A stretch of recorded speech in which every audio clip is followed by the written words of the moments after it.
مباشرة أنت تقول هالشكل، مباشرة يتخذ موقف أمامك، مباشرة يتخذ موقف أمامك.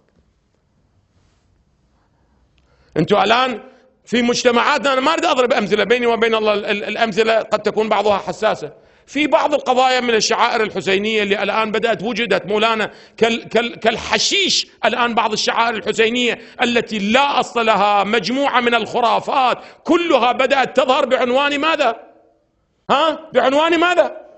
شعائر حسينية. بالأمس واحد داز لي سؤال مولانا، موجود مولانا الأعزة، يقول بين اكو سيدنا في منطقتنا، ما اريد اجيب المنطقه، في منطقتنا اكو شعيره دي يسموها شعيره التطين. قلت له هاي شنو شعيره التطين؟ يقول بيني وبين الله يطينون انفسهم وجهه وراسه وكذا، يقول هاي من شعائر الحسينيه مولانا.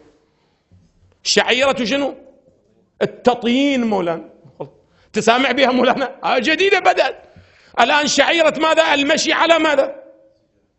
على الزجاج، المشي على النار، المشي على الشوك، نطح الجدار، باعتبار أن زينب سلام الله عليه نطحت رأسها اسمه، فهو ينطح رأسه مولانا وين؟